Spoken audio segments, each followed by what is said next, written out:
Today we're making this chocolate whipped buttercream frosting and tastes exactly like you're having chocolate ice cream. It's a cross between a whipped cream and buttercream frosting. It is so delicious. Let's begin. You will first start off by sifting in your icing sugar and cocoa powder together. Both the icing sugar or confectioner's sugar and cocoa powder tend to get really clumpy, and they do tend to have lumps of sugar and cocoa powder respectively, and so it's always advisable that you pass this through a sieve to get rid of any of those lumpy bits. In the bowl of a stand mixer, I'm going to take some salted butter. You can take unsalted butter if you wish, but then don't forget to add some salt just to balance out all the flavors. And then I'm also going to add some cream cheese. Both the salted butter and the cream cheese are at room temperature.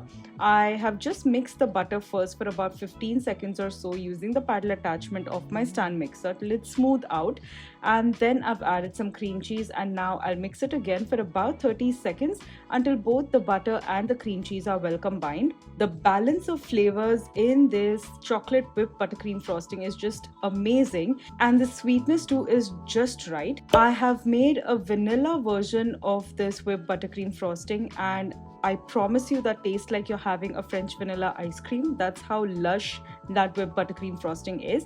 And this is the chocolate version. Now, once you've mixed both your butter and cream cheese together, you'll start your stand mixer on a slow speed, and a little at a time, you'll start adding your sifted icing sugar and cocoa powder mix into the bowl of your stand mixer.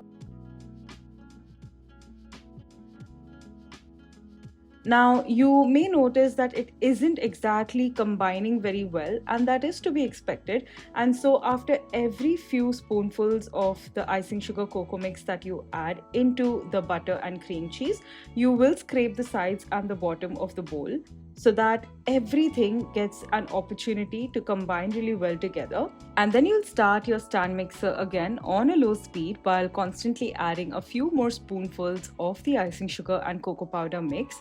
You'll start to see that it's coming together now. And after you've added a few more spoonfuls, when you start to notice that it is starting to come together, but there are still a few dry bits that are not mixing with the rest of the buttercream frosting or the whipped buttercream frosting, then you will stop your stand mixer and scrape the sides and the bottom of the bowl once more, and then go back in. And you will repeat this process until you've added all of your icing sugar and cocoa powder.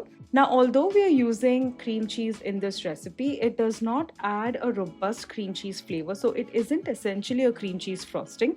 What it does is it helps balance out all the flavors, and so it does taste very chocolatey and almost tastes like you're eating chocolate ice cream.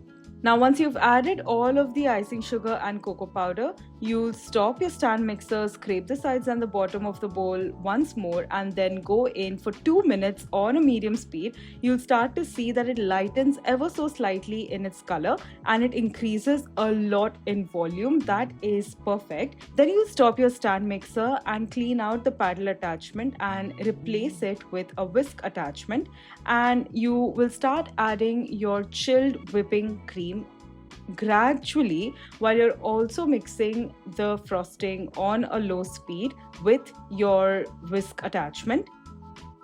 Once you've added all of the chilled whipping cream, which has at least 35% fat content, you will scrape down the sides and the bottom of the bowl and also scrape the whisk, which has collected all of the frosting.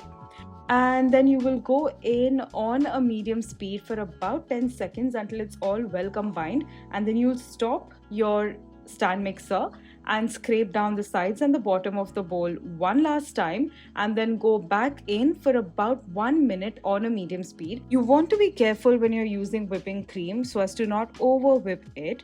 And in order to make this chocolate version of the whipped buttercream frosting, you will not need to whip it for a very long time. So whip first for a minute and then stop. Check for the consistency, and if you'd still like to go a little bit further, then make sure that you're only mixing it for about 10 to 20 seconds more on a medium speed. When making this frosting, you want to ensure that you're not using high speed when mixing. You want to stick to a medium speed so you can gently whip the frosting. This chocolate flavored whipped buttercream frosting is incredibly lush, light as a feather. And I'm going to be showing you a beautiful chocolate sheet cake recipe in the next video, so make sure you're subscribed so you don't miss it. This frosting also has the perfect balance of sweetness, and if you like this version, you should definitely check out this vanilla whipped buttercream frosting that you see on the screen, because that tastes exactly like a French vanilla ice cream.